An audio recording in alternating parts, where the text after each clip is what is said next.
PCPNDT act 1994 હેઠળ અરવલ્લી જિલ્લા સલાહકાર સમિતિની બેઠક યોજાઈ.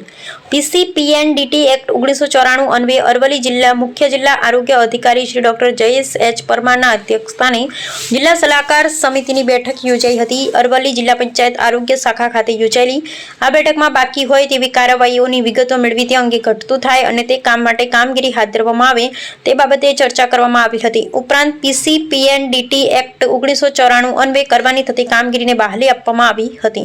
પીસીપીએનડીટી એક્ટ 1994 અંતર્ગત સ્ત્રી ભ્રૂણ ગર્ભ પરીક્ષણ ને તે સાથે આવી બિન અધિકૃત કૃત્યો પર પણ પ્રતિબંધિત છે, જે અન્વયે કડક કાર્યવાહી કરવા સહિતની જોગવાઈ છે. આ બેઠકમાં પીસીપીએનડીટી એડવાઇઝરી કમિટીના ચેરમેન દિલીપ પરમાર, જિલ્લા સલાહકાર સમિતિના સભ્ય શ્રી સહાયક માહિતી નિયામક નિધિ જયસ્વાલ ઉપસ્થિત રહ્યા હતા. Doctor Dineshbhai D Damor, gynaecologist, sub district hospital Bhiluda, doctor Mehul Patel, gynaecologist, doctor Neel Patel, paediatric સહિતના સભ્યો મીટિંગમાં ઓનલાઈન ઉપસ્થિત રહ્યા હતા. કાદર ડમરી, મોડાસા.